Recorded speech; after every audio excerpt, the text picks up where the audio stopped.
But this being is actually an expression of the being of everything. There's one field of being. And this is, like, to use a very ancient metaphor, this is like a wave on an ocean of being.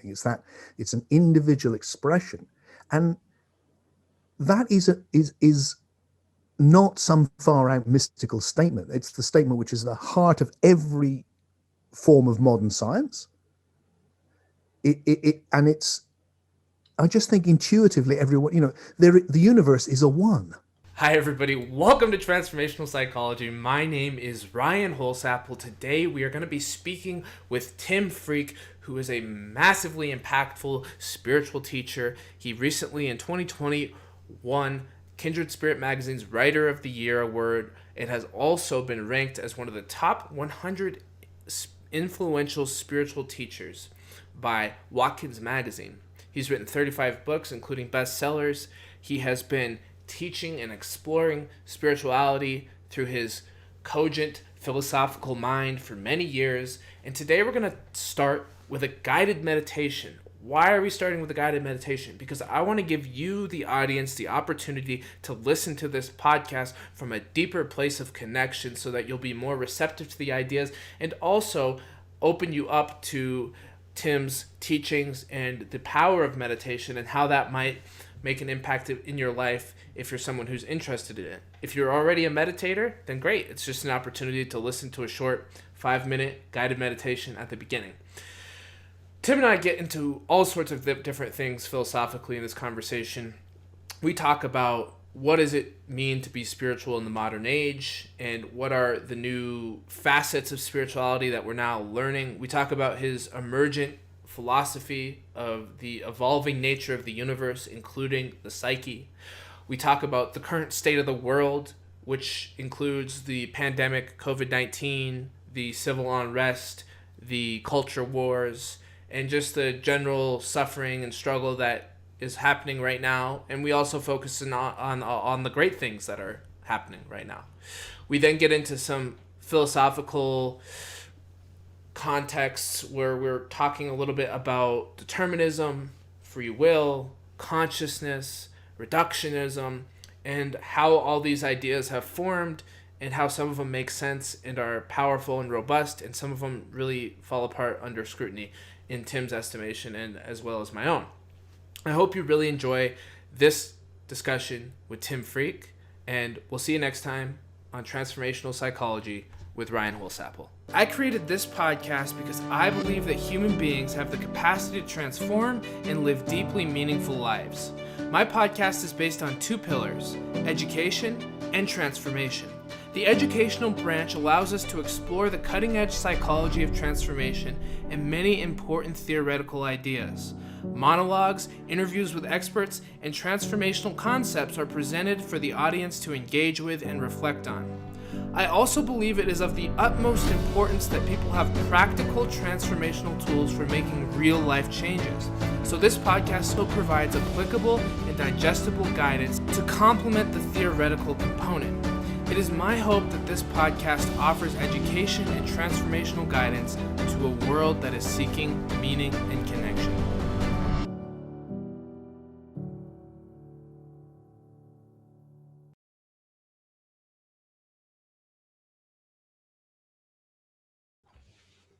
I'm here with Tim Freke. Tim, thank you for being here. It's always a pleasure. So I've been visiting your book, Deep Awake, and it's a bit different than Soul Story because it's more phenomenological, I would say, in some ways. Mm-hmm. It's really about the states of consciousness that we have access to experiencing. Yep. And I also attended a workshop of yours. I think it was in the late winter of 2018, if I'm not mistaken, here in Boulder, Colorado. And we experimented with these different states of consciousness. And I wonder if people would get something out of a little guided meditation to start our conversation today. And it's also a great way to sort of set the tone for the depth of being that I would love this conversation to have. Is that something you're up for? I think that's an excellent idea. And you called the book phenomenological, and in the sense that it's an exploration of what we're experiencing. So, you know, when people say meditation, sometimes it feels, oh, meditation, it's a thing. But really, it's an exploration of what you're actually experiencing. And it's learning to put your attention in interesting places. So all I'll do is I'll just guide you and everyone who's listening to place their attention in a certain way and observe how it feels, what's the Fantastic. experience. Fantastic. So the first thing is just be comfortable, be really comfy, and let your body relax.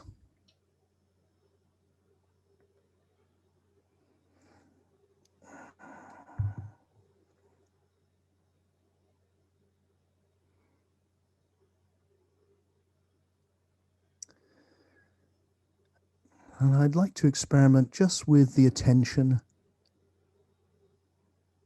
on the breath. Just as simple as that. So just take your attention and focus it right into the raw experience of breathing.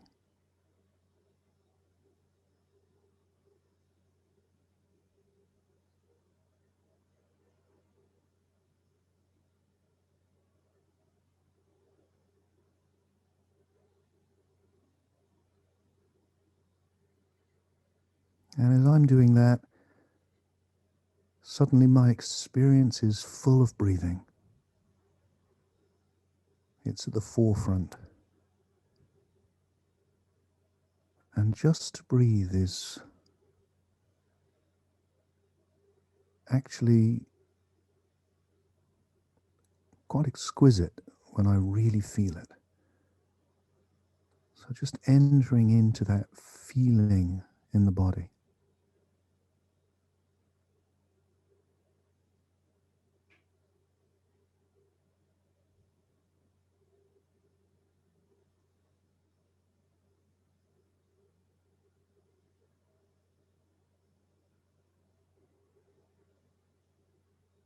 And if your attention wanders, don't worry about that. That happens. But see what happens if you just bring it back to the sensory pleasure of breathing.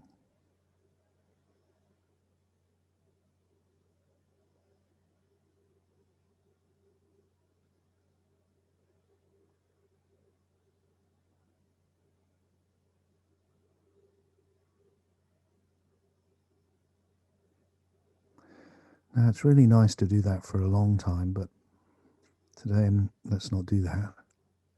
Let's try something else as well, just as an experiment. See what happens if you now take your attention and place it on listening to whatever's in your environment.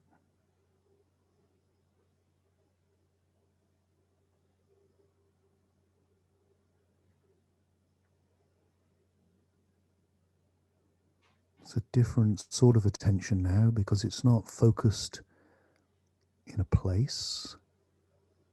It's more ambient. You're aware of the space you're in.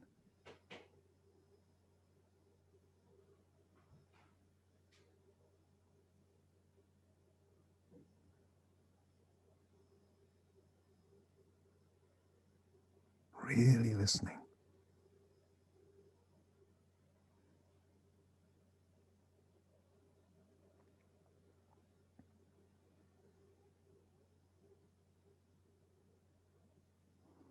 All the little sounds forming one sound, one flow of sound.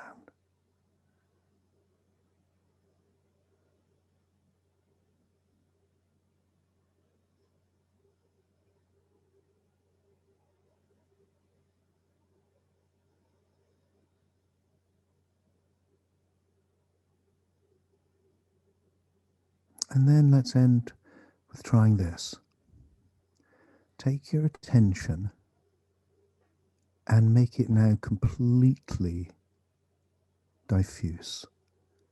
So we've gone for it being focused on the breath, and now just let it empty out into the totality of things. As if you're being conscious of the space within which everything exists. Very spacious.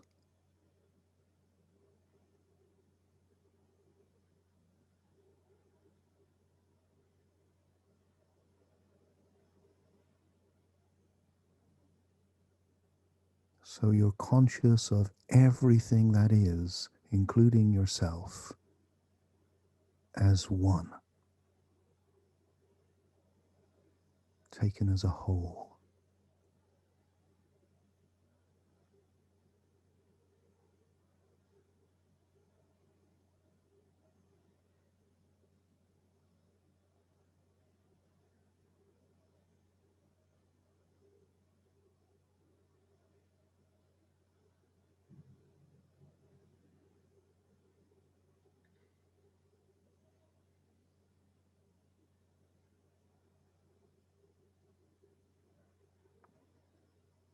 And then from that sense of oneness, focus it once again on the body and the breath. Your particular body, your particular breath.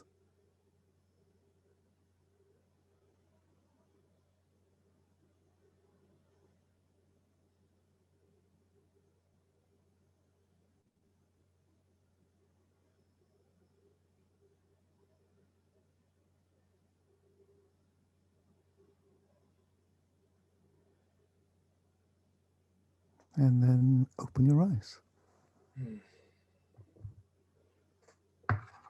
Thank you, Tim.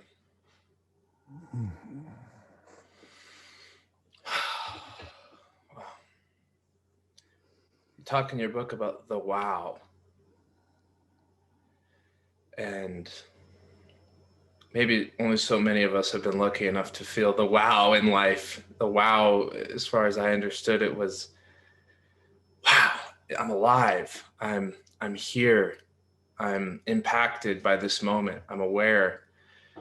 There's a real sense of vitality and consciousness that arises through these types of practices. Would you agree with that? Did I get it right? You did. And, I've been doing these practices now for many decades and developing them. And if you told me just 20 years ago that when I have the pleasure of, it's such a joy to lead even a short little journey like that, because it's so familiar. I can just, and suddenly there's this oceanic oneness. So you can develop the facility, but the wow, I think what I mean by the wow is that we're all evolving. Everything's evolving. This is what we now know. The whole universe is evolving, and we are part of it, at the leading edge of it. And whenever you experience something more emergent, meaning something which is more than you've experienced before, or really that, it's wow. So if you have an idea which you've never had before, it has a wow quality. If you fall in love for the first time, it has a wow quality. And if you wake up to that, oh my God, I'm one with everything, it has a big wow quality. Right. Because it's a brand new thing. And it's all, it stays new as well, because it's right at the cutting edge of our evolutionary process. So it's never not there. Well, we're always one, but we're not always conscious of it. Right. And I guess what I'm trying to say is that the wow it's always an aspect of experience that is available to us, even if we don't see it. I think so. I don't see any reason why it's not. I don't think because it has that. If I look at my journey, the moments because the first time for anything is can often be the biggest wow, and then you become familiar with it and it becomes a deeper wow, but it doesn't have that same first time wow. It's like, with everything, right? So, but the deeper is, you're not losing something really, you're just deepening it. So I think that's happening. The other thing it feels like worth saying at this point is that I don't think necessarily it comes in meditation. Uh-huh. I would say it can, and I really love meditation now, and it's been important to me for a long time. But the biggest moments for me on my journey, especially when I was younger, they didn't come in meditation. They came in coffee bars, a blues club, on the top of the hill. They just, and the people I know who I've shared this journey with, and some of the people I've been teaching, I hear the same thing. It just, I was in the supermarket and suddenly it was like, oh my God. Yeah. And, or, there's, I don't know why, but I've had the privilege of being with a lot of people who've experienced it for the first time, right the way back to when I was young. And, I have a memory of being at university and sharing this. Look, there's this thing, this waking up that can happen to you with a girl who actually ended up being my first wife, but I didn't know that at the time. And just saying to her, and she didn't know what I was talking about. And then suddenly in the middle of the night, waking up with this bang, bang, bang on my bedsit door going, it's happened. And, and she had it. And it was like, oh, there you go. And so there is that quality to it, and that's why I think traditionally it's often seen as coming by grace. There's nothing you can do. You can't make it happen. And in that Ah, way, it's like any of the deep things, it's like you can't make yourself fall in love with somebody, can you? It just happens. it just happens. If you fall in love with life in the same way. But these practices help you cultivate it, especially once it's happened.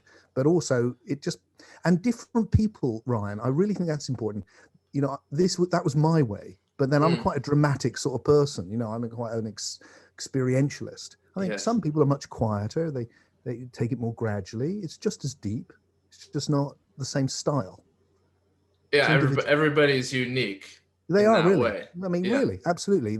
This is where a lot of spiritual traditions, I think, get it wrong.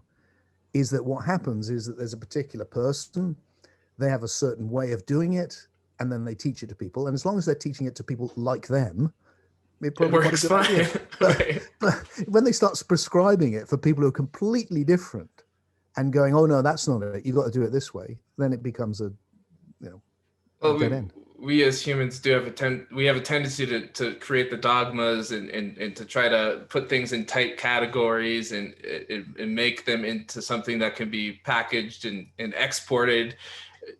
So there is that tendency to categorize things and to restrict them to a certain, you know, label. Like this is what this is, and that is that. What do you think? Is that just human? Is that just something we can't No, escape? I Or think it's a good thing. right? In essence, providing it's always open ended. I mean, Hmm. dogmas are just things that people thought were good ideas that have become solidified and gone, past their sell by date, and they're starting to smell funny. It's like, Right. oh, that dogma is really, it's like at the time it seemed like a good idea, and it's just like, no, we've moved on now. And then it becomes what we mean by a dogma when the word dogma is a good example. The word dogma used to mean its opposite in the Latin. It used to mean something which was so deep you couldn't explain it by words. And now it's come Ah, to mean I didn't know something that. you believe irrationally, Right. Right. but a doctrine, a set of words you believe irrationally. So everything moves and changes. We have to keep, the important thing is to keep it authentic, but which just means that you're actually about your lived experience. It's something which you're really this is actually happening to us. You and I are actually meeting. We Yes. actually are two conscious beings in this incredibly mysterious experience, growing, evolving, living, dying. And if we keep that real, yeah, this is happening to us, then I think it roots us in a certain humility, actually, Right. that allows it to keep growing. I love that. I love that. It reminds me of this idea that uh, within the modern age of spirituality, there's a new opportunity emerging, which I think is that we can all form our unique relationship to spirit or some sort of higher power. Whereas historically, we've needed to go through some sort of, mediator like the church, and only the few privileged, priests or shamans were able to be validated in their religious experience. I don't know if I'm right about this, but it seems to me that there's a ripening opportunity to actually access revelation on an independent level to an extent that maybe wasn't encouraged or as available before. I find for myself that my own spiritual imagery and deep sense of connectedness, it's almost like I'm a pioneer of my own spirituality. You know, it's not being mediated by I other. love that. Yeah, yeah. What do you That's a make of it? that's a great phrase. You should remember that phrase. If you I've already don't know, forgotten it, Tim. you're a pioneer of your own spirituality. I love that. Yeah. You're a pioneer of your own spirituality. That's right. One of the things which is really hard, I think, for us to grasp is, and it's really important to try and grasp it, is history. And one of the things which is difficult about history is getting that human beings were very much like us and totally unlike us. Mm-hmm. And it's hard to get the ways in which it's the same and the ways in which it's changed. It's the same in that they were all human beings, they were all doing human stuff, and they were all facing some of the same dilemmas, death, struggle, meaning. But also, they were different to us. It's almost like, when you study, when they started studying animal behavior, and they came up with this idea of action patterns, and they looked at a duck and they went, well, basically it does one of 15 things or whatever, it's like, or a pigeon, it can do 6 things and it just repeats them. Well, it's like that with thinking, I think, that we can think thoughts depending on what ideas we have. Well, the further you go back, the less and less ideas people have, because they haven't had the ideas yet. So they're unable to think things we think. They just can't do it. It's impossible. Like, we can't think the things that a generation 100 years time will think, because they will have psychological tools that we just don't have, because they'll be built on us. They'll be built on what we develop, which is what we're doing right now. Right. So that human beings have really, in the psyche or the soul, psyche just means soul, it's Greek for soul. We have really, really evolved. And Yes. one of the things we've done is we've individuated. So I think what you're saying is exactly right. We are far more individual than any other people that have ever lived, by and large. Obviously, there were some real pioneers throughout time, but generally, I think that's true. And our inner lives are richer because of that. So we can think for ourselves more. We can find our own path through more, and all of that's really healthy. Yes. The downside, which, one of the ideas in Deep Awake, is that everything's paralogical. You can see things from two sides. So that's the good side. The bad side, or the side we need to work on, is that can lead to a kind of superficiality, where people just, I like this idea, and it's like a box of chocolates. Oh, I think I'll have that belief and the nutty one. It's like, no, don't take the nutty one. We need to also develop the faculty to manage the richness of our thinking processes. Yes. And that's what we're still doing that.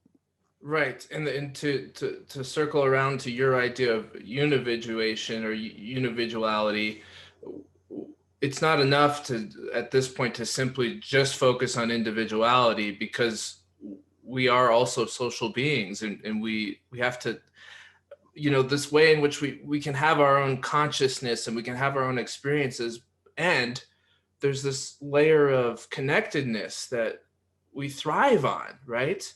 And I love that aspect of your teaching, because it opens the heart to the other, the person that the people that are in your life. So I think one of the ways that I see that now is, you'll know that in Deep Awake, I talk a lot about love, deep love. I often call it big love as well. I've been doing that for years. And that's a really important word to me. It's a very it's a feeling word. And it comes from, my first wow was love, just huge love, the whole universe full of love. And that's been one of the themes for me all the way through.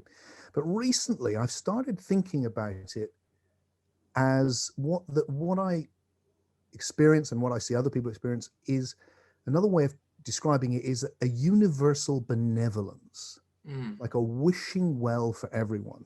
And the reason I like that is it because the big love doesn't stay.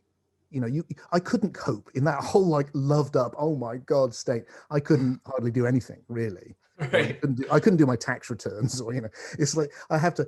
That's a particular flavor, but the universal benevolence is there the whole time, even when I'm shouting at someone for having cut me off on the road, or pissed off with somebody on the TV that I disagree with. Actually, underneath, I really wish them well. There's this fundamental benevolence that comes through the connection of oneness. And I think what's happened over the centuries is that the success of human beings has been huge love or cooperation or benevolence within the group, and then massive competition outside. Right. So within the group, we take care of each other, we live and die for each other, but those bastards, we're going to kill them, we're going to take their goods, we're going to enslave them, and that's what we do.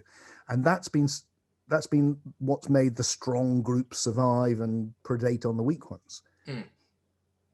But over time, that circle of benevolence has been getting bigger and bigger and bigger and bigger. And what's happening now, and it's been happening obviously for a long time with individuals, is that this awakening where you go, oh my God, I'm not this, I'm everything. Right. Arising as this. And at that moment, there's this universal benevolence, a fundamental relationship of goodness, of wishing well for everyone, everything, even at the heart of our Christian tradition, the place that the West has come from, that love your enemies, even be benevolent to your enemy. It's a fundamental benevolence. And I think that's the movement that happens. So ironically, or not ironically, paralogically, let's say, because that's a better word, it's in the book, is that we have individuated from the collective. So we're not just unconsciously, I believe this because everyone else does, or I wear these clothes because that's what we all wear, or I'm working class, I have a cap, I'm a middle class, I have a bowler hat. It's like all of that stuff that we've done for centuries. We did it. Right. Now we're slowly becoming like individual flowers. Like, no, I'm not just I'm not just an Englishman. I'm Tim, and I've got, I'm different. I'm this, and everyone's doing that.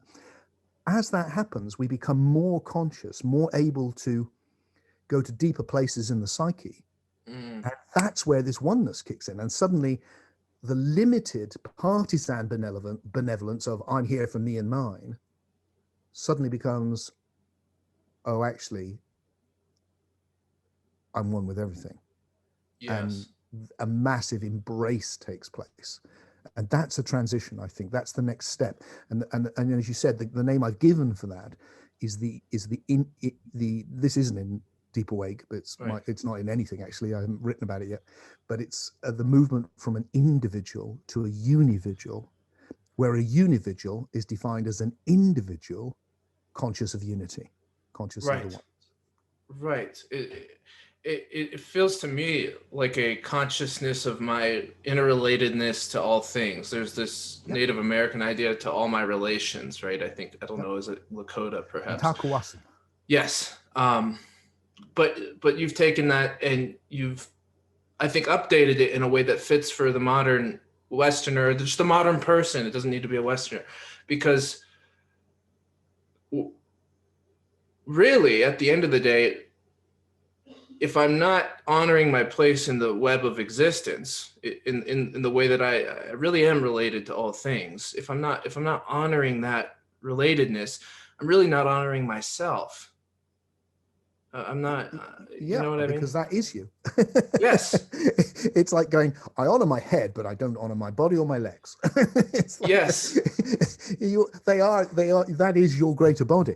So in the meditation I did when we started this off, that's why I first took our attention right into the particular, and then let it come out into the universal. So there's my particular being, but this being is actually an expression of the being of everything. There's one field of being, and this is, like, to use a very ancient metaphor, this is like a wave on an ocean of being. It's an individual expression, and that is not some far out mystical statement. It's the statement which is the heart of every form of modern science. And it's, I just think intuitively everyone, the universe is a one. Yes. It's a one. It's the universe. Well, and we now know that it's come from one event, which was the beginning of this particular universe. So what else could you and I be but the universe? So we are the universe talking to itself, going, what am I? What have you made of it? Right. It's the Rumi quote, "You are the whole ocean in a drop of water," right? Yeah, that's it. Yeah. It's amazing. I wanna sequence this conversation through a bit of a different context, because what's happened over the last year or so has been incredible on a social level. It just absolutely devastating in some ways, amazing in other ways, interesting, painstaking. We've had a pandemic, COVID-19. We've had social unrest. We've had, what's happening in the United States right now in Texas, this freezing over, and massive suffering of many individuals. And last time we talked was before any of this happened. You know what I mean? Right, So a lot has happened since last winter, and I'm wondering, Tim. I'm wondering, I'm wondering, Tim. Given your status and role as a leader, a healer, a teacher, whatever you feel inclined to call yourself, what do you see? What do we need? How are we going to get through this? This is a turbulent time for many nations, for many people in the world. And how do we make these deep awake teachings, or these individual teachings, these teachings of love, how do we bring those in to these times? Well, yeah, I think there's two things which come to mind, Ryan. I mean, you're certainly right. I mean, it's the first time there's ever been a big, well, the AIDS pandemic had an effect when I was young. That was, pretty dramatic. A friend of mine died, so forth. So it's not completely new. There's so much, really, isn't there? I mean, you've lit, the list is, one is about our relationship with nature. Oh, we're biological beings. Well, that's a message we've been getting from lots of quarters, and suddenly it's come up real close. It's like, we really are biological beings, and biology is a much greater threat to us than weapons or people. We spend a fortune on weapons, but actually far more people always anyway will die from these things than from violence. Well, there's not much death from violence actually, really. And so it's kind of partly it's about perspective. I think despite everything, I've been amazed. I mean, I know it's different in America, but I've been astonished by the level of cooperation. That's been a real, that's the way we'll get through it. Just massive cooperation. Of course, it's still going to be, we still got struggles that haven't even started yet to do with the economy and all the rest of it. But that's a good thing. And I hope that it will encourage us to widen our circle of benevolence and come out of it in a new way. Now, at the same time, we're getting these kind of, the culture war thing, which is, it reminds me of a kind of, when I was working with religion 20 years ago and being critical of fundamentalism, I thought fundamentalism was actually pretty dead. And it did feel, I mean, don't want this to sound an unpleasant metaphor, but it did feel a bit like we're kicking a corpse here. It's over, but we're just kind of going, leave that behind and let's get into this new spirituality. And then what happened? 9/11 happened and fundamentalism was back and off it went. And I think that just like in myself, I see things I think I've dealt with come back, but it's a process. And then I deal with them again, and then eventually they go. And so I think these conflicts around identity are holding us back from our individuality. I see them arising both on what gets called the left and the right, both. Yes. And I think they're increasingly it's like, and the inability to see that is always a hallmark of people getting caught in their particular mindset. So there's a whole lot going on, but what can get us through? I just think, look, this is the process. It's always like this. And one of the things which I spend a lot of time trying to oppose is the idea that things are really bad right now, because they're really not. I mean, there are terrible things always. We're facing new crises, climate change, things we haven't faced before. They're very serious. We should act now. However, or as well, on most things which our ancestors struggled on, things have never been so good. There's never been so little violence. There's never been so little disease, despite the pandemic. We've coped with so much. There's poverty's going down. We've come a huge way. So when I hear, for instance, like say in the culture wars, where I'll hear someone saying, take something like racism, horrible, terrible, ugly thing. So we need to act always to move beyond it. But when I hear someone go, we've done this for decades and nothing's changed, and you go, everything's changed. What are you talking about? We live in a completely different world than we did when I was young. Utterly different, let alone 100 years, 200 years. It's utterly different. So part of what we've got to get is, don't get swept up in the particular drama of the day. Actually see that we're in a evolutionary process, which, as Martin Luther King said, tends towards justice, is tending towards the good. It's not like an arrow. It's not like it can go wrong, but there is a tendency towards evolution that's got us here. We need to harness that and just and go with that.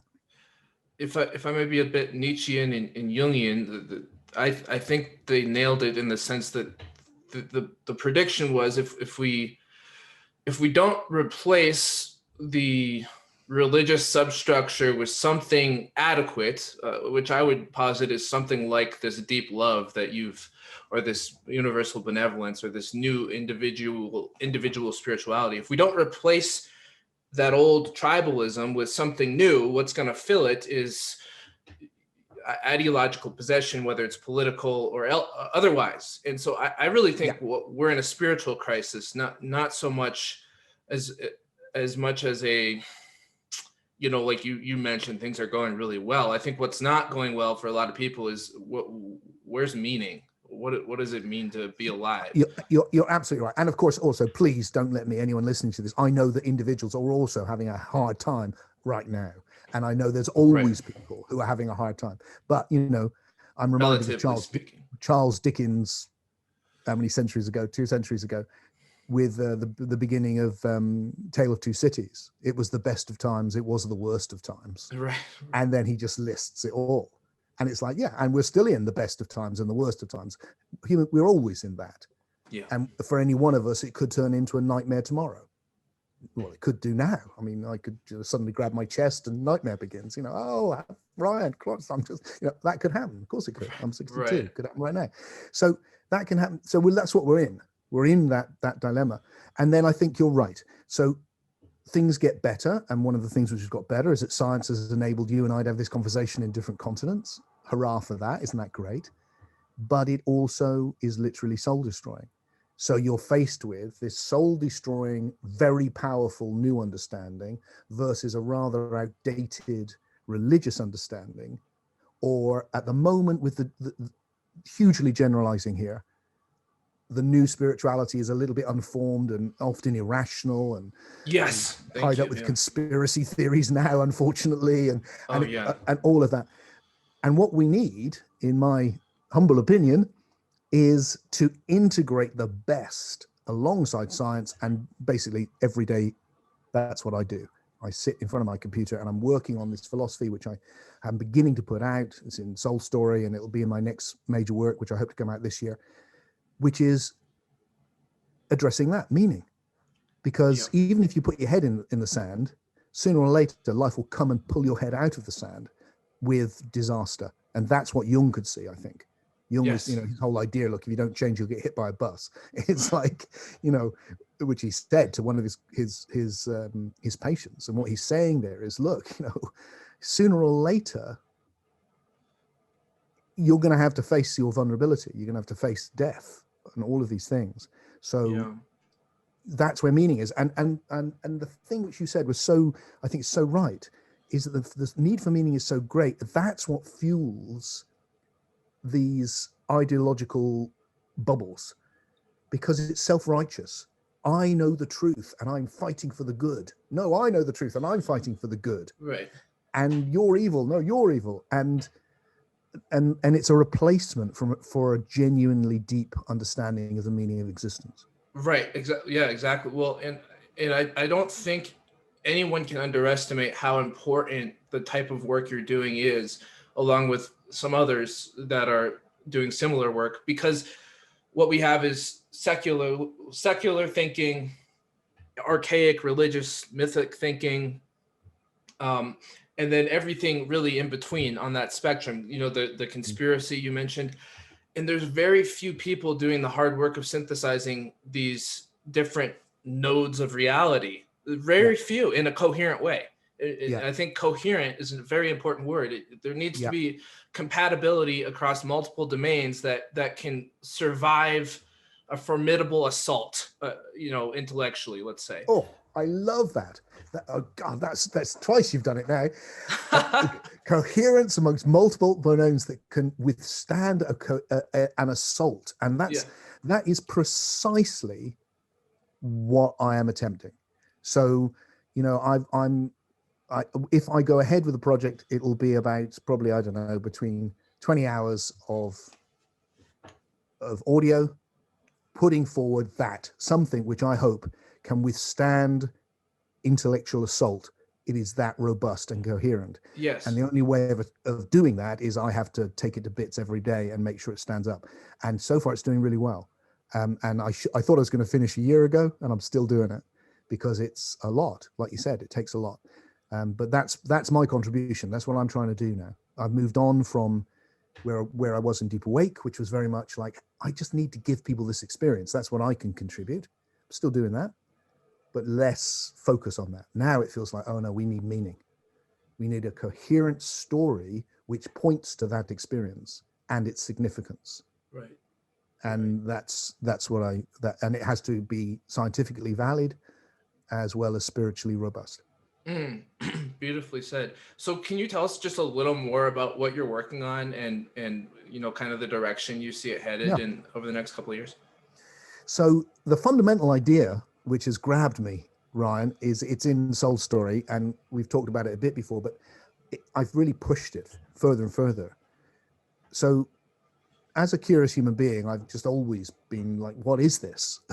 In fact, I have my series, What is Life, where I just get together with other interesting thinkers and go, what have you made of it so far? And what is this? And see what they say. And so this is my response to that. And the idea that I'm trying to make work, and I think so far is working, is, well, I experience this as a process of becoming. It's constantly changing, and everything that happens is based on what happened before. But it's something new. So it's always realizing a new potential based on what's happened before. Is that what existence is? Is existence the realization of new potentials in ever more emergent ways based on what's happened before? And that's what's been going on in our universe for 14 billion years, which means that everything that has a quality has evolved and emerged in this one process.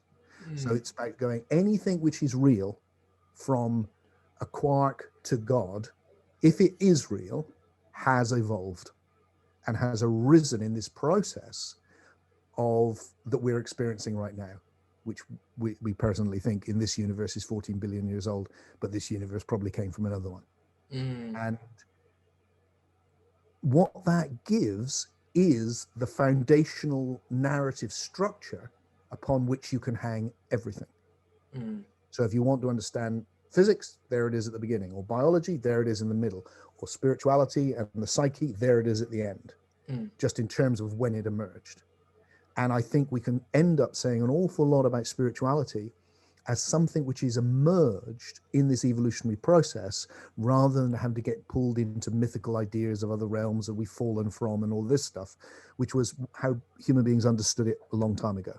So it's you can look at the evolution of the psyche and of spirituality, and you can see that people had new experiences for the first time. There was a time when no one had experienced that deep awake state. Mm-hmm. I don't know when that was, but certainly you can see that in the Axle Age, 2,500 years ago, there are numbers of people who clearly have. Right. So that's kind of new. And they experienced this state, and like me, in their own culture, but they all thought about it in different ways, depending on whether they were Chinese or from Egypt or whatever they were. And then they thought about it with the tools they had. So it was mythic because that's the tools they had. Yes. And saw it as, oh, there's a fundamental reality that we've fallen into this from, and we're trapped and we need to escape. But now we can turn all of that around. And now we can go, no, we haven't fallen from anywhere. We are emerging into something greater. The universe is flowering. It's not fallen. It's a much more positive message. And I think it has a lot more possibilities. Yeah. I mean, it's literally open-ended. It's going, Where it's are we really, going? I've no idea where it's going. It doesn't know where it's going. We are it, not knowing where it's going. Right. And we are it going, like I said, I mean this literally. You and I are expressions of and embedded within the oneness of the universe as a relatively autonomous individual, relatively, but ultimately not, looking at itself. So one of the key ideas for me now was such a little jump, but it goes, look, the universe isn't one. It isn't one. The people, the non-dualists and all those people that are going, it's just one, they're wrong. Mm. The universe is the one in relationship to itself. And it's that relationship which is everything. Yeah. On a physical level, time is relationship, space is relationship, energy is relationship. Everything that is relationship. And here it is right now. What exists for me is the relationship between Tim and the universe. Same with you. Right. So that we are the universe in relationship to itself, and we are the universe asking these questions. The universe has got to started off as hydrogen, and it's ended up 14 billion years later having a conversation about what it is. Right. That's pretty amazing, isn't it?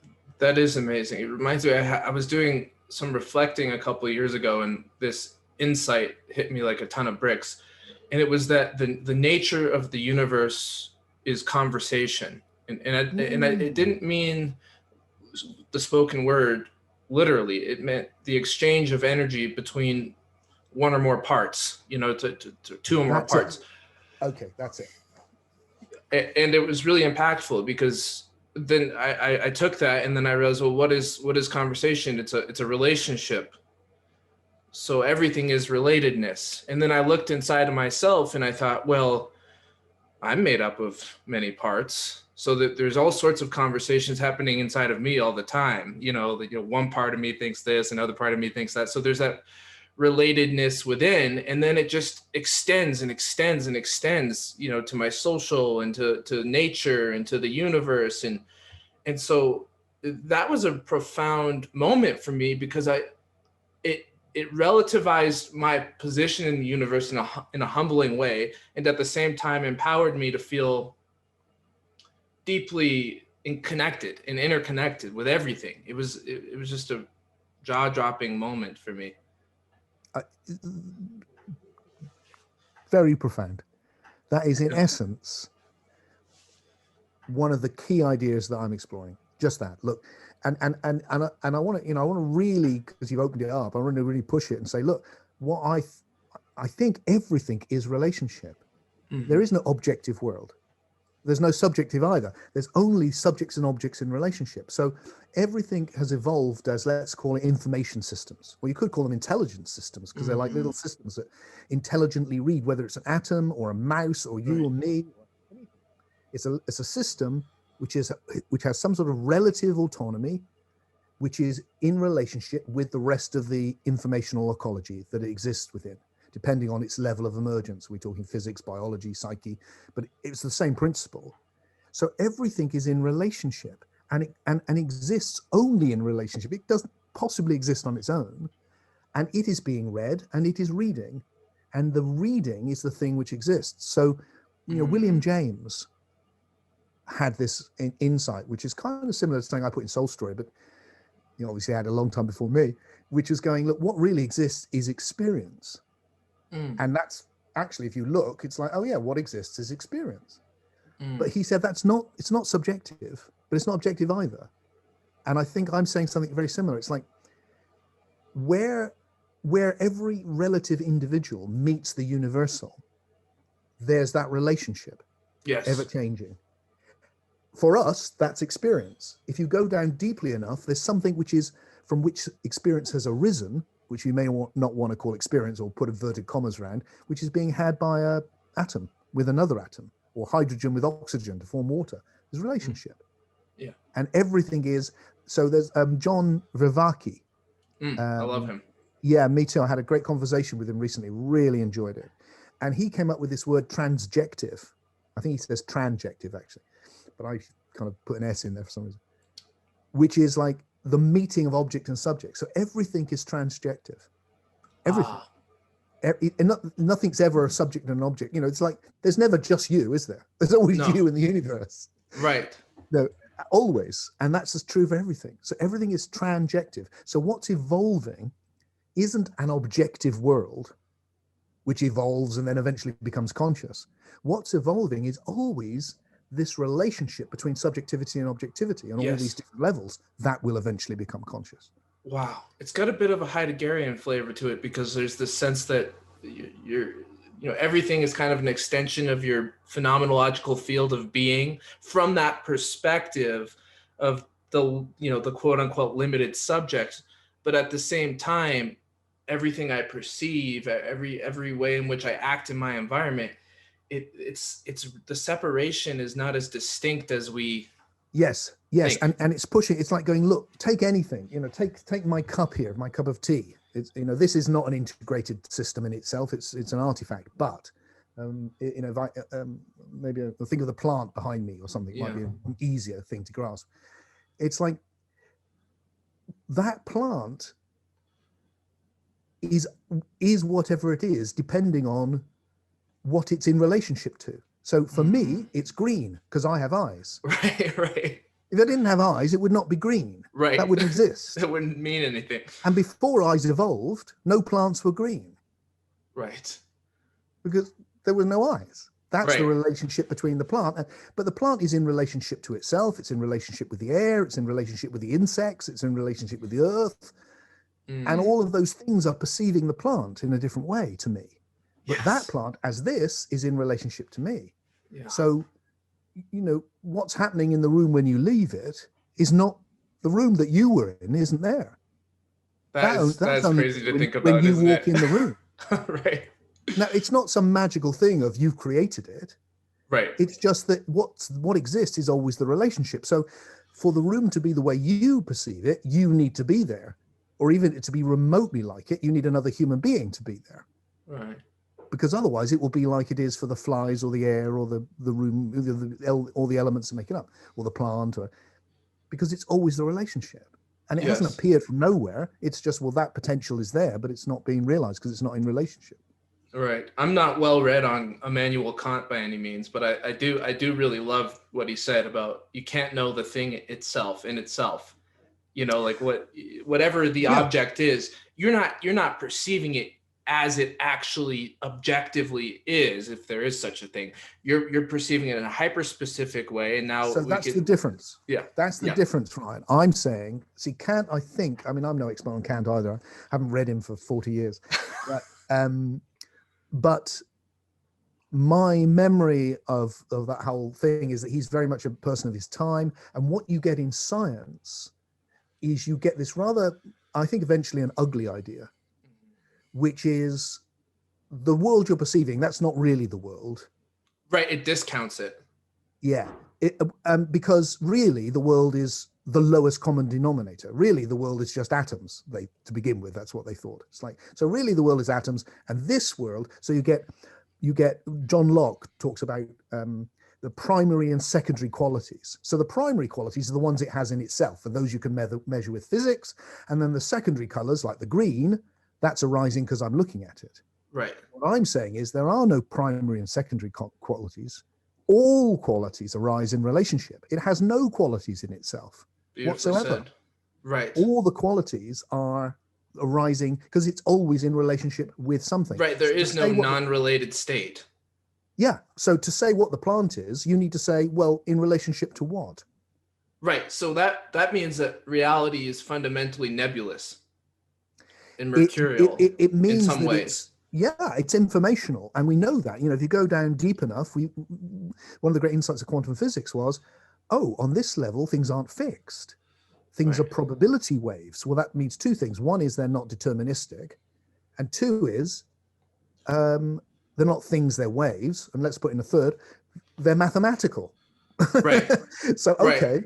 So that has become this. Now, if you're a reductionist, which I think is a completely woo-woo science idea, right, then you go, that's what's real. And we're not really real. This is just those probability waves doing their thing. And we imagine that we're having a conversation. I think that's nonsense. I think the whole thing is real. It's developed to such a sophisticated level of relationship now that we're connecting as two psyches or two souls through it. But on the basic level, it's still probability waves. Yeah. But the whole thing is also now this. I love that. And you get away from that. You get away from that idea, which is very prevalent in science and spirituality, which is in some way you're creating this world. It's not really there. So in spirituality, it's just appearances in your consciousness. Or in science, it's just qualia.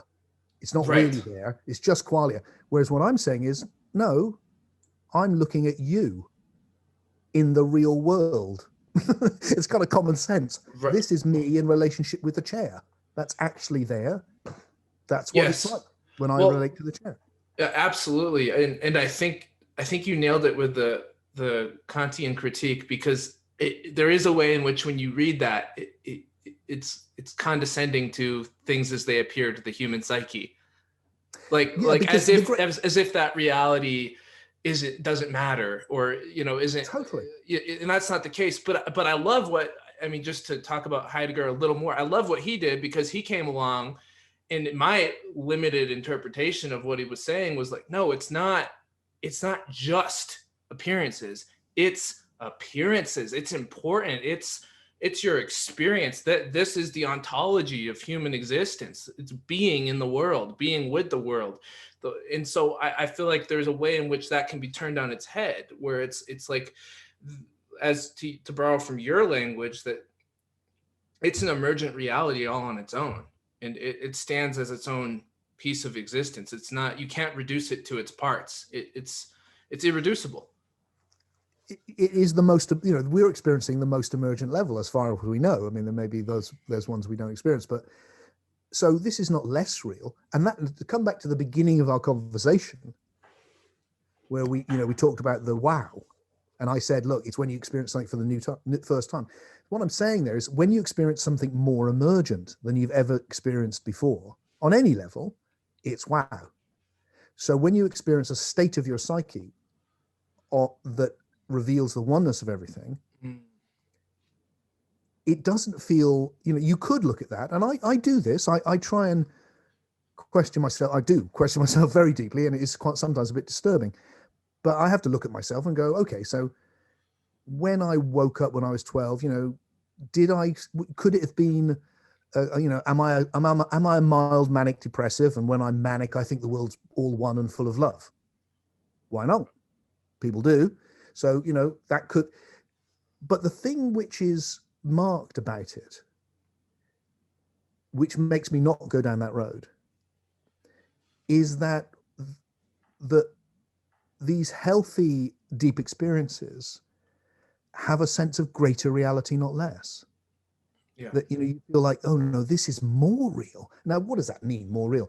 Well, it doesn't mean anything. But what people are trying to say is it's more emergent. This is another level of reality I haven't experienced before. Wow.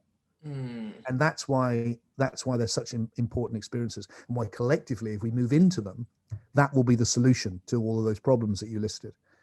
We need to move into these deeper states, and we are. It's happening. Right. It could take a long time. I don't expect to see it. You may not see it, but it will happen. Yeah, I think. Yeah, I know I'll never hear you say that the psyche is just an epiphenomenon of the brain or the cellular processes. One of the things I've learned from you is that it, it's the emergent level that we experience in the mind, in the psyche, is it has its own juice. It has its own life force. It's Reality. reality. Yeah. That's also in your TED talk that's on YouTube. I wonder if you could add to that at all, just to help the listeners understand what you mean exactly by that. That we've established obviously that it's its own emergent reality. We're experiencing it, but you use this language of the soul. Can you tease that apart? I know I didn't tee it up for you very well, but No, you did. I, I'm still, I can't, my language changes because I'm constantly looking for the best way to express ideas. But certainly when I was writing my book, which I chose to call Soul Story, and what I've done since then is I tend to often conflate the two words, psyche and soul, together. And I do that deliberately. I think you can divide them if you want to, but I think it's also good to see that what do people mean? What do people mean by these words? The word psyche or psyche is an ancient Greek word, and it's referring to something I think really obvious, which is you are always experiencing a sensory world and a non-sensory imaginal world. Every human being does. Actually, the sensory world does go in dreams, and you only have the imaginal world. But you've always got that, always, always, which is why you soon develop the idea, I think, that that's what I must be really, because I'm always that, whereas this comes and goes. And that's one of the great spiritual insights. So all of these words, it's like when I was in Venice, my wife Debbie took us for our honeymoon before the pandemic. We went off to honeymoon, that'd be nice at this time. Our anniversary, 20th anniversary to Venice. And I was at the Leonardo da Vinci Museum looking at some of his manuscripts. And what was fascinating is he used the word spiritual, or the equivalent word, and material. And what he meant was these two realms. That's what he meant. He just meant there's a material world of the senses and there's a spiritual world of the psyche or of the soul. That's it. You live in two worlds. There is the whole doctrine of spirituality in essence. You live in two worlds. You are the relationship between those. And then the old tradition is you really belong in the non-material and you've fallen into the material. And the new thing that I think will arrive at is, no, it's more positive than that. It's the other way around. It grows out of the material into the immaterial. Right. And the problem with science at the moment is it's got these, I think of it as three woo-woo dogmas: determinism, reductionism, and physicalism, which all fit together. And they're all nothing to do with actual science. They're philosophies that science is associated with. That none of the theories rely on them. They're just extra ideas. And they're wrong. And really, in my humble opinion, they're silly. They just don't work. And because of that, the new dogma is soulless and meaningless because it reduces everything to the lesser levels. Whereas the whole thing we're getting is emergence, which is it's reaching up into ever greater levels. And once we get that, then we can see that spirituality is an exploration in a very deep way of the non-material level of reality, which is evolved from the material level. Yes, I love that. And I appreciate how you distinguish the scientific method from the philosophies surrounding it, because I think that's important, right? It's not that the method by which we come to scientific conclusions is woo-woo. It's that this idea around it, that a physicalism is a word that you used, where everything experienced in consciousness is just some sort of it's almost like it's a contemptible byproduct. It's like sloughed off, like it's unimportant. I love that. I think it's gone like this. I've never shared this. This is something I'm working on right now. It's just a little thought, but it's something I'm working on right now. So if it doesn't work, just tell me. But I think I think the key idea is determinism. And I think where that comes from is that you go back to the dawn of science and you have a very strong idea of a God who is running everything. So everything happens by God's will, as lots of people still think that. It's an incoherent idea, but it's very prevalent. Mm. Then you get the idea that there are laws of nature. And the reason we call them laws is because somebody laid down the law, and the somebody was God. Mm. So God lays down the laws, and this is the way the world works. And the way that God's will works is through the laws that he lays down. Right. So it's all determined by those laws. And because science starts with people like Newton, for instance, looking at mechanical physics, Yeah. it's very repetitive. So it feels like this always repeats because what I call the passivity, the way that things, the habits of the universe are very rigid on that level and tend to repeat. Mm. I don't think they always repeat, but they tend to. And so you get this idea of determinism, and it's come from this God. And the philosopher Laplace, who's like the French Newton, is the guy normally credited with going, if there was a super intelligence who knew everything at the beginning of the universe, it would know every single thing which was going to happen. Right. And that's determinism.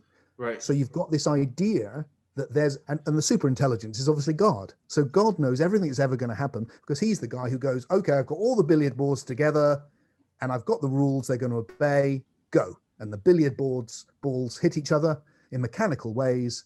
Now, so that's the fundamental idea. All of that we now know is wrong. It's completely wrong. We found underneath that, it's just not like that. Right. But what we just talked about it with quantum physics, for example. There's other things as well. I think even the idea, laws is a bad analogy in my view, etc.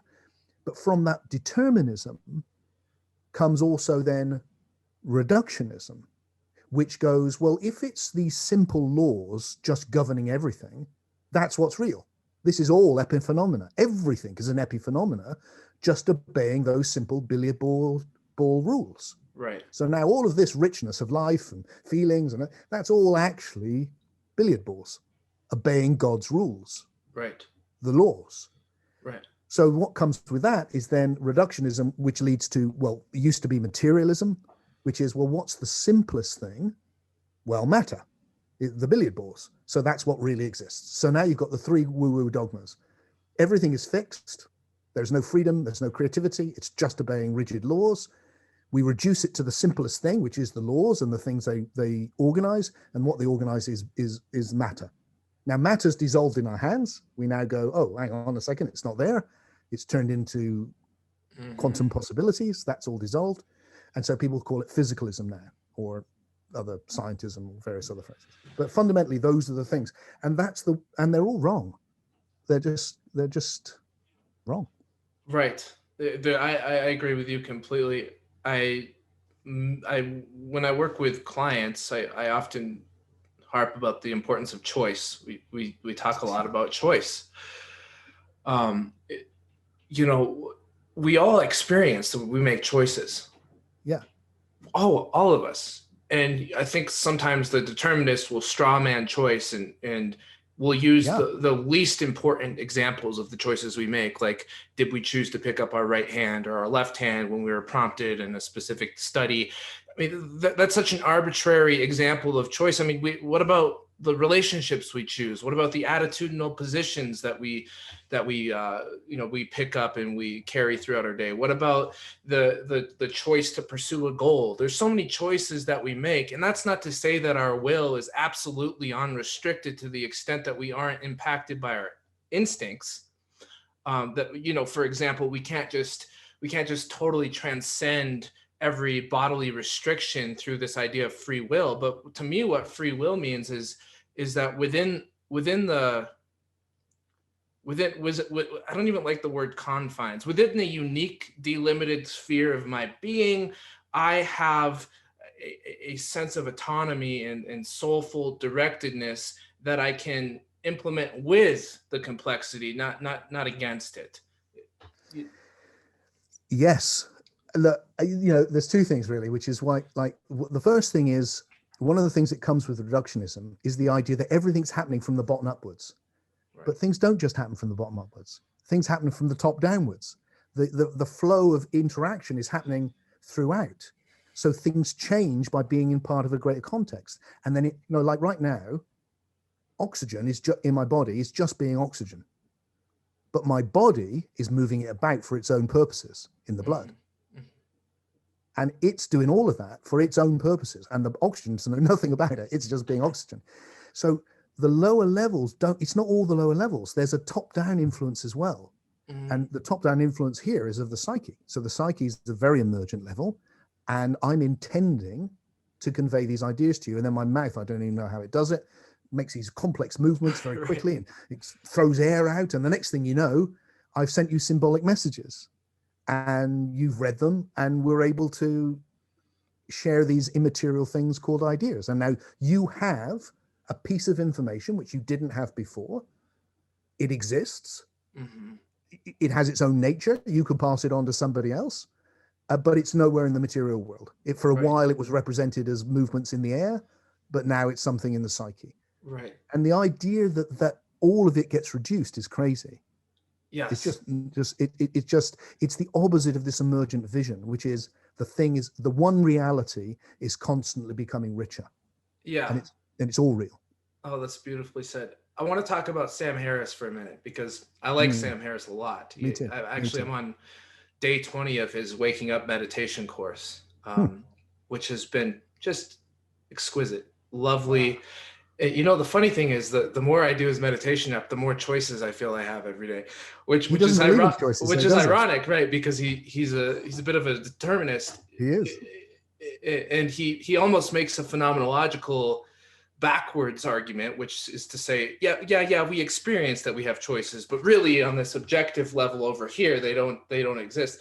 And I can't ever quite figure out exactly what he's trying to get at, because first of all, what is the value in this objective layer of reality that you never experience? I understand that as a philosopher, there's an interest in just talking about what reality is. I get that. And at the same time, I struggle with the idea that that's somehow disconnected from our day-to-day lives. And to me, any philosophy that doesn't incorporate phenomenology is somewhat incomplete. So that's one.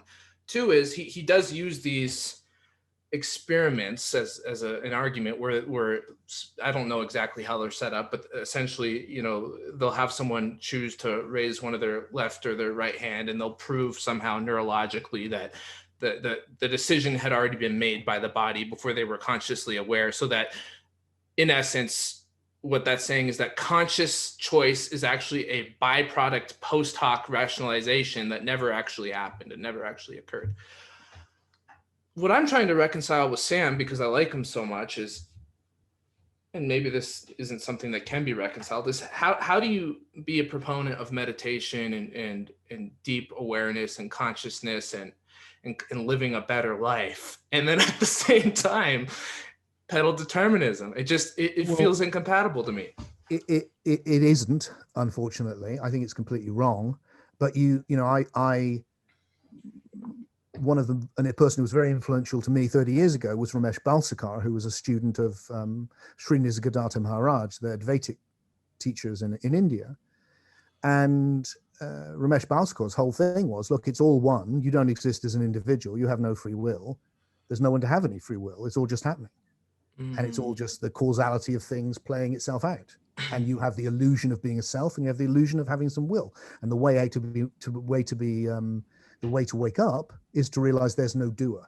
And that was the key phrase, which you'll see from lots of teachers like that. Now, I think the reason that kind of non-duality and science get on so well is they're both massively reductionist. So the message over here is there is only it's only one. Whereas I'm saying, it's really not, is it? Look, it's the one in relationship to itself in myriad ways. And the relationship is what exists. That's what exists. That's what Right. matters. That's what's evolving. And science the same. Science, for the reasons we've discussed in some length, it reduces everything. It's just until it disappears. So then you're left with, okay, so like A.N. Whitehead says, if you've got a theory which sets out to explain what exists, what life is, and you end up with a diminished sense of what life is, you need to be, question that. And that's what science has done. Now, but I think the reason I think it's wrong is twofold. There's lots of the experiments, and obviously I can't address individual ones, but fundamentally what they show is that consciousness is reflective, which is what it is. So that, I'm not consciously deciding how to move my mouth or even what I'm going to say. It's happening too fast. Right. If I had to stop and think about it, I'd be quiet, I'd reflect, and then I'd say something. But that would be very, very unproductive. And mostly I can just do it. Right. And it's unconscious but I'm not just the conscious bit of me. I'm all of me, including most of it is unconscious. And then my consciousness is just the attention. It's a focused form of subjectivity, which goes, Sure. You really matter. So at the moment it's focused on you.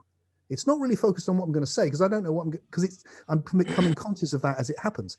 But if I said something stupid, I might stop and reflect on it. Right. So what these things measure is the fact that most of it's happening unconsciously, which it clearly is. And hallelujah for that. That's why where we function at our best. It's like the idea in Thinking Fast, Thinking Slow, the book, that the thinking fast just happens when we act. And then the thinking slow is when we become conscious of it. And it's hard work. It slows us down. It's why when you're playing an instrument, you don't want to stop thinking about it. You want to think about it while you practice and then just do it. Or playing a sport, for instance. Right. But at a certain point, there was a choice there was a way in which we consciously programmed our unconscious or Okay. So there's two elements here. One is what's happening in those experiments. Well, what's happening in those experiments is just simply measuring the fact that we respond unconsciously and then consciously notice it. Right. Because consciousness's job is to be reflective. That's what it is. Then there becomes, well, what about choice generally? Is there an element within that? If I am all of myself, including my unconscious, is it still choosing? Even if it's unconscious, is it me choosing, or is it really billiard balls? And so for there to be, do we live in a deterministic universe is what we're saying. And what we've discovered is, no, we do not live in a deterministic. In fact, there's my friend Ian McGilchrist, who wrote. He's wonderful. Yeah, so he wrote the Master in His Emissary. In his latest book, which I think might be out now, he gave me a copy before it came out, and he had this example, some research. I can't remember the people that did it, but they were working out, given the way that probability waves work on a quantum level, how many billiard balls could you actually predict where they were going to be, based on the fact that quantum randomness is happening on the lowest level. When you do hit the billiard ball, to what degree could you actually go, this will definitely, they will definitely end up here? 8 billiard balls. After 8 billiard balls, you can't say anymore. Right. Because the quantum effect is too great. So what that tells you is that at the bottom of the universe, there's something creative. At the lowest level, it's random. Right, exactly. Yeah. Right. That randomness is coming through all of the organizational aspects of the universe, including us. And then it's being harnessed by all these information systems for their own purposes. And we are harnessing that creativity, and we experience that as choice. So that it is, and the less, the more emergent it is, and the less passivity, the less rigid it becomes, because the habits of the universe are weaker. So on this level of the psyche, it's pretty free. And it's pretty creative. Like you said, it has to work on what's there. You can't think a thought you've never had. You can only take thoughts and put them in new orders, but you're choosing it. Yeah, you said two words that I want to put together: creativity and choice. My mentor in psychology, Dr. Strachan, started Center for Creative Choice. And the idea was that you become aware of all these distinct drives inside of you, these drives towards certain ends. You could call them subpersonalities. That's what I prefer. and through that awareness, there's a soulful sense of choice that continues to emerge, and that these choices are creative. That it's not that there's one way to deal with life that's necessarily the right way or the wrong way. It's that when you assimilate all your options and your possible manifestations in life, and then you make them conscious, there's a real sense of directedness that occurs, and intentionality. And I suppose the reason that the determinism argument seems untenable to me is because I might not be thinking through every aspect of my how do you say automaticity, but there are ways in which choice emerges for me on the most important levels in my life. And it's not going to be, whether or not I raise my left or right hand, or every word that comes out of my mouth in this moment. But when it comes to the overall thrust of my being in the world, there is a sense of personal responsibility and choice that feels so real. It is so important. So I guess what I'm trying to say is that I guess coming back to Sam Harris, and he's not here to defend himself, so it's not really fair. But I guess I hear. Go ahead. I was just going to say, the thing to remember about Sam is he's a determinist, so he has no choice about what he believes. Right. Yeah, exactly. He's just programmed to believe that crazy idea, and there's no way out for him. Well, I suppose what I'm trying to say is that it doesn't seem to me to be giving the idea of choice its full due. It doesn't seem to be. I'm with you, Ryan. Choice is the cutting edge of this, and it's something which has been evolving. And once you have the imagination, what is that? Right. It's the ability to frame possibilities imaginatively. It could be this, it could be that. Yeah. And that's developed from a very useful tool, whether you're hunting or being hunted. So right. It's gone that way, it's gone that, and that ability to reflect slows you down. Yeah. But it allows you to try out something before you do it, and then choose the one you want to do. Yeah. So and then we have evolved that, and now we're choosing what we believe, and it's like structure upon structure. It is the creativity of the universe at its most emergent. It's the thing, and that sense we have that we matter as individuals, yes. And the reductionists that try to destroy our individuality, whether they're spiritual or physicalists, they're wrong. Right. The universe has developed as individuals, and what marks us out more than anything is our individual creative choices. Yes. That's it. I love that. And we need to choose more and more and more, so that we can reflect on all sorts. And what we're doing now is reflecting on ideas, and then you and I and anyone listening to this can choose which one they want to develop, or which one they go with for now, or which one resonates for them with their other ideas for now. And this is the leading edge of the universe evolving.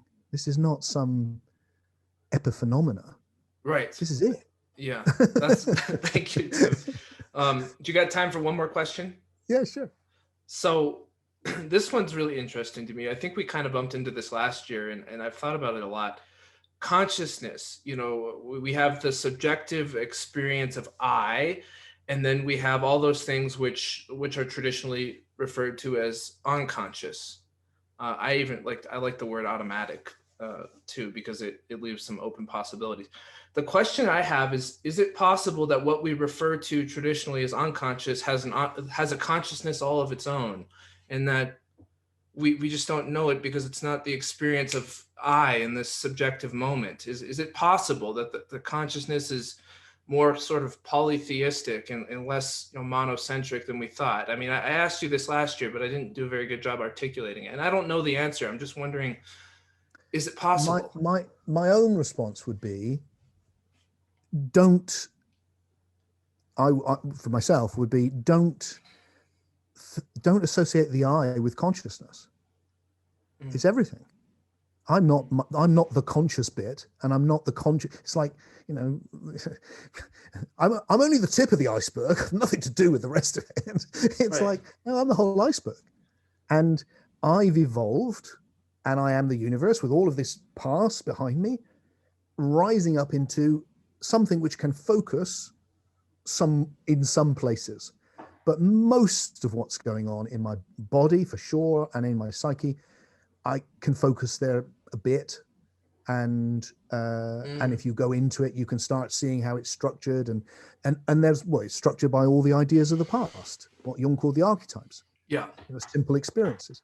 So that I'd see it just as very rich. It's like, well, I'm all of that. I'm everything. Right. So don't focus on this limited idea of I-ness. So if you're saying, if it's like you're only the only choices you make are the ones you reflect on, then that's not many choices. But the whole point is you're making every choice. But sometimes you need to stop and reflect on those choices and do them better. And then that's where by thinking, by calming down, by meditation, by therapy, by all sorts, you can learn to reflect on yourself and make areas where you're making you're choosing things unconsciously in a bad way. Mostly you do it in a good way. But where it's not working out, you make it conscious, and then you can change it, because you change it by reflection. Otherwise, it just repeats, doesn't it? Yeah. One of the things that Fritz Perls, who's the founder of Gestalt therapy, not Gestalt psychology, Gestalt therapy, is if you don't have awareness, you don't have choice. Yeah.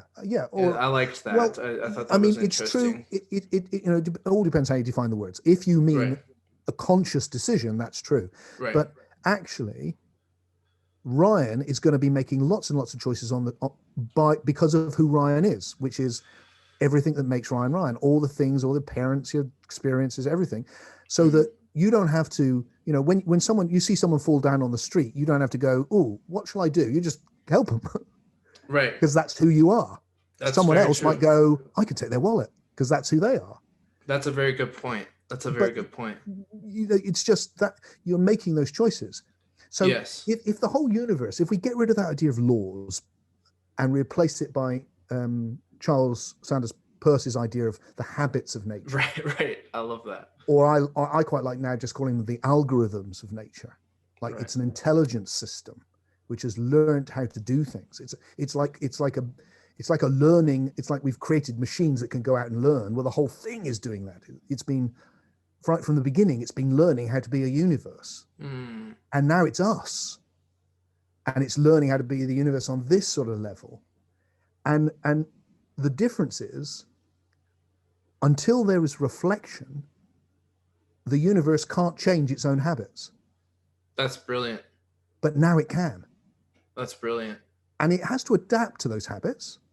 So if you want to be creative, like for instance, if you want to, at a certain point, human beings went, wouldn't it be great if we could fly? And to actually be able to do it, it had to accommodate the habits of physics. But it worked out a way to do that. If we do this, this, and this, we can accommodate the habits of physics and still fly. And then we do it with ourselves. It's like, I'm still going to be Tim. There's some things will change, some things won't. But I can work around it, and I can change the habit of being Tim.